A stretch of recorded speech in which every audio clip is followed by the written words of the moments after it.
chers amis, je suis d'autant plus heureuse d'être de cette fête belle et intense d'amitié, de solidarité et de créativité que dans nos pays, la résistance est souvent faite de solitude.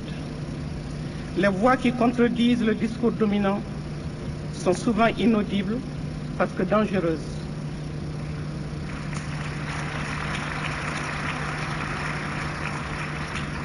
Elles sont étouffées de manière plus ou moins subtile, de telle sorte que la mondialisation libérale parachève l'œuvre civilisationnelle qui est en cours en Afrique depuis près de 5 siècles. Je ne suis pas certain que les préjugés qui ont motivé les esclavagistes et les colons se soient dissipés avec le temps. Le néo-racisme anti-noir fait de l'Afrique la dernière de la classe, tout simplement pour mauvaise application ou non-application des réformes néolibérales qui par ailleurs tuent.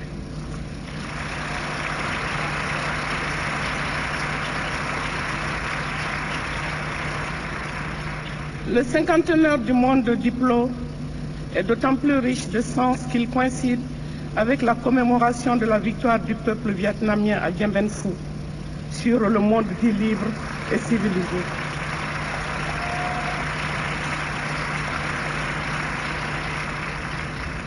Ce fut un grand moment d'espérance pour nous, les damnés de la terre. Nous, les peuples assujettis et surexploités, avons alors cru en un autre monde possible parce que juste et solidaire. Nous avons espéré que l'homme allait enfin devenir un frère pour l'homme.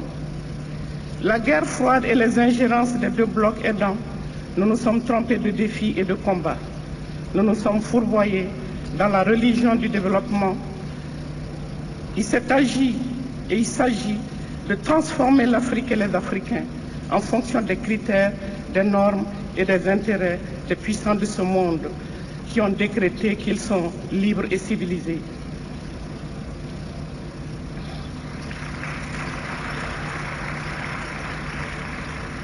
Et cette triste aventure a fait de nous des sous-hommes et de nos cultures des sous-cultures.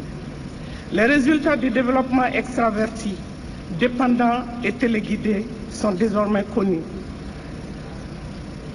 Le dénuement matériel pour la grande majorité de la population, en dépit du lourd fardeau de la dette extérieure, des programmes d'ajustement structurel insensés, la violence sous toutes ses formes et à tous les niveaux, et bien entendu l'intensification des flux migratoires. Face à ce chaos, les puissants de ce monde érigent les causes de nos maux en solutions.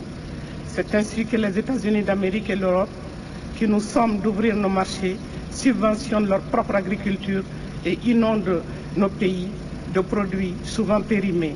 L'Afrique est devenue la poubelle du monde.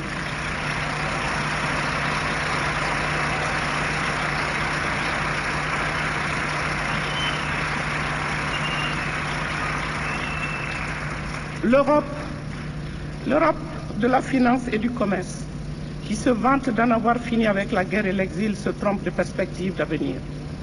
La paix, la stabilité et la prospérité auxquelles elle prétend exigent qu'elle mette un terme à la guerre économique qu'elle livre à des peuples innocents et qui dessouche les populations au sud et les condamne à l'exil.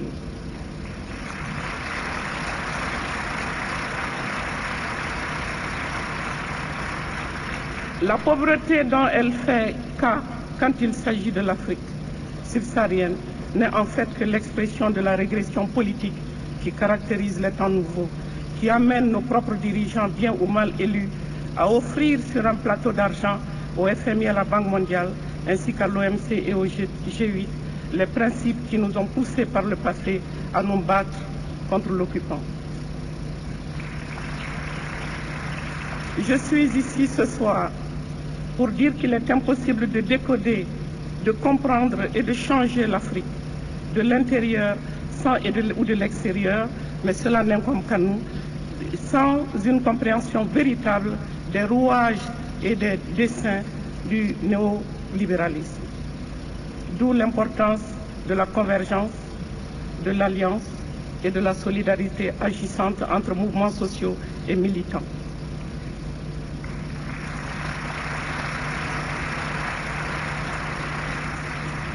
Mille merci à tous ceux et celles qui viennent à nous, en Afrique, pour nous entendre quant à nos meurtrissures, nos humiliations, nos démissions et nos espérances.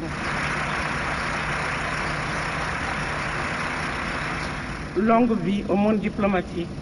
Vive la fraternité et la solidarité sur cette terre des hommes. Une autre Afrique est possible, un autre monde est possible.